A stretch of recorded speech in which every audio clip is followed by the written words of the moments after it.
Salut les Falas, bienvenue sur le soleil londonien. Donc ce qu'il faut faire jeudi pour se qualifier, premièrement, que les bons joueurs soient sur le terrain, c'est très important. D'accord. Le choix des joueurs, les joueurs, c'est pas des joueurs interchangeables comme on essaie de faire croire. Les joueurs ont chacun leur personnalité, leur intelligence de jeu, donc il faut mettre les bons joueurs sur le terrain. Composer la bonne équipe. Second, la bonne tactique. Également, il faut que Gasset fasse une équipe qui joue, qui attaque et qui puisse nous qualifier. Ça va pas, on va pas pouvoir jouer les pénalties ou le partout 0-0, ça va pas marcher. Si on essaie de jouer à ce petit jeu-là, on va se faire avoir à la fin et on va être éliminé sans gloire. Moi, si on est éliminé, je veux que ce soit avec la gloire. Éliminé debout, avec toutes les qualités légendaires de Marseille, le pressing, l'enthousiasme, la folie, etc. Même si c'est à l'extérieur. Mais c'est ce qu'on doit montrer, droit au but. Donc, j'aime beaucoup Gasset, c'est un très bon communicant, une bonne personne. Mais pour moi, c'est pas un grand entraîneur, un très bon entraîneur, parce qu'un très bon entraîneur ne perd pas 5 matchs de suite après avoir gagné 5 matchs de suite. Donc j'ai mes doutes sur Gasset. Hein. J'ai mes doutes sur Gasset. C'était pas un premier choix. Hein. Donc, s'il s'est fait virer aussi de Côte d'Ivoire, c'est peut-être que c'est pas le plus bel entraîneur du monde. Meilleur que Marcelino, je ne sais pas, je ne pense pas. Meilleur que Gattuso, que Abandonado, etc. Oui, bien sûr, c'est un meilleur entraîneur. Euh, donc il faut jouer une tactique offensive, mettre une bonne équipe. Je vais voir Unai sur le terrain le plus longtemps possible. C'est soit Unai, soit Harit. Ça me dérange un peu. Pourquoi les deux ne jouent pas? Ensuite, Joaquin Correa, un mec qui a l'habitude de la Serie A, n'a pas joué une minute contre le match aller et le match retour, je ne sais pas, je ne comprends pas. Ce qui se passe cette saison avec Joaquin Correa, c'est un mystère. Pour moi, en plus, il a parlé avec Garcé. Pour moi, c'est une erreur d'avoir mis ce joueur de côté et de ne pas utiliser ses qualités. Parce que je suis sûr qu'il en a. Pour avoir joué une demi-finale de Ligue des Champions avec l'Inter Milan. C'est l'an dernier, il y a 2 ans, l'an dernier. Je suis sûr qu'il a des qualités.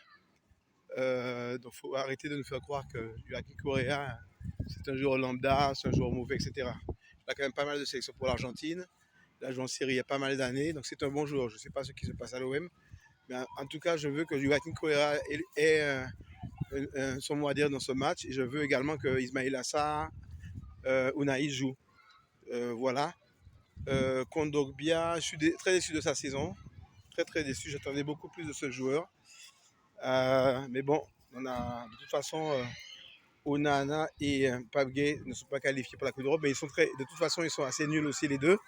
Onana et Gay. Donc en fait, il n'y a pas trop de mon milieu à l'OM. En fait, il y a Verretou et Rongier, mais Rongier est blessé depuis le début de la saison, donc c'est compliqué. Sinon, pour le match également, ben oui, c'est ça en fait. Il faut choisir la bonne tactique, attaquer, choisir des bons joueurs. Pour moi, c'est Paul Lopez. Et Bemba, Gigot, Memba Balardi, pour moi, c'est kiff qui sont joués avec une défense à 4. Pour moi, il n'y a aucune différence. La clé de la défense centrale, c'est Mbemba. Il peut jouer aussi bien avec Gigot que Balardi et les bonifier. Gigot, c'est plus dur sur l'homme, plus en retrait. Balardi, c'est plus participation au jeu.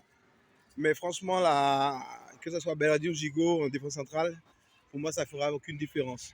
Même si je pense que Gasset va peut-être jouer avec 3 défenseurs centraux. Mais moi, je jouerai avec 2.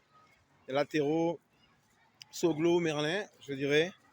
Et sur la droite, Klaus ou Murillo, en fait. Ouais, sûrement Klaus.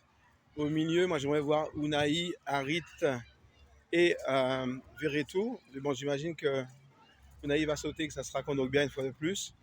En attaque, il faut absolument que nous ayons Aubameyang sur la gauche, Aubameyang, peut-être Luis Enrique sur la gauche et Moubania ou Ndiaye, on verra ce qui se passe. Il faut faire avec ce qu'on a, hein. On a plein de super équipes cette année, on arrive en demi-finale. Il est vraiment très important de faire quelque chose en Europa League parce que c'est notre dernière chance de qualification en Europe. On s'est complètement fourvoyé en Ligue 1 et il y a encore des mecs qui parlaient d'Europa League il y a peut-être une semaine ou 2. Alors que moi, ça faisait plus de mois que je disais que même la 7e place était hors d'atteinte, celle de la conférence Ligue, qui serait qualificative au cas où le PSG gagnerait la Coupe de France. Mais même ça, je disais que c'était trop court, qu'on serait trop court. Le football se fait toujours respecter.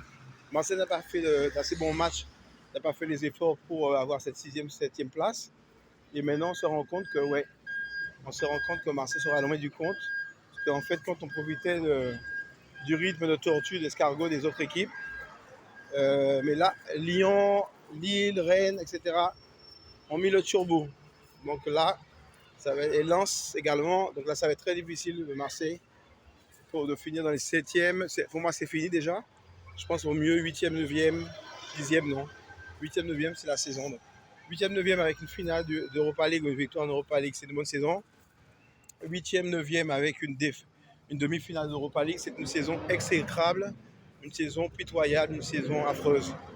Donc, de toute façon, le bilan de Gasset est simple. Hein, si Gasset atteint les objectifs, donc il faut aller en finale, une qualification en Coupe d'Europe en championnat, il sera le roi. Sinon, ce sera un mécréant, en fait, comme les autres. Hein. Donc, il nous a amené une petite parenthèse peut-être de nouveauté, de jovialité, d'enthousiasme. Mais au final, il se sont fourvoyés comme les autres. Je ne peux m'empêcher de penser qu'avec Marcelino, même s'il était ennuyeux et ne bougeait pas trop sur son banc, que la saison était plus sérieuse en championnat. On serait sûrement dans les 4 premiers. Et en Coupe d'Europe, on aurait peut-être atteint un quart. C'est vrai qu'en Coupe d'Europe, on a eu beaucoup de chance aussi sur certains matchs, même si on a mérité la plupart du temps. Mais c'est vrai que avec Marcelino, je ne sais pas si on serait allé aussi loin en Coupe d'Europe. Mais je suis persuadé qu'en championnat, on aurait fini bien plus haut. Marcelino, c'est un entraîneur sérieux. Je n'ai toujours pas compris pourquoi il est parti, pourquoi il avait peur. Il aurait vraiment dû, c'est ce que je lui reproche, d'avoir été couille molle et de peut-être pas être resté jusqu'au bout de son contrat, ou au moins jusqu'au bout de l'année, en fait, pour nous montrer ce qu'il avait dans le ventre. Mais il est parti comme une petite merde. Bon, c'est comme ça. Hein. Voilà, donc moi je vais vous dire honnêtement, le résultat du match aller, il est très mauvais, partout. Pour moi, il n'est pas mauvais, il est très mauvais, le final. À la maison, partout, alors qu'il y avait largement la place pour 3-1. Pour moi, très mauvais. Pour moi, on parle toujours des joueurs. Pour moi, Gasset, c'est lui qui a la responsabilité principale dans ce mauvais résultat. Parce qu'il n'a pas choisi la bonne tactique, il n'a pas mis les bons joueurs sur le terrain, il n'a pas fait les bons changements.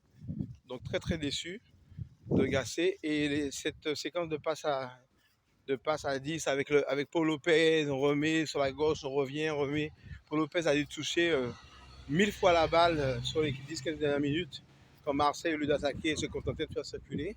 Donc je pense que ça, Marseille peut le payer très très très cher.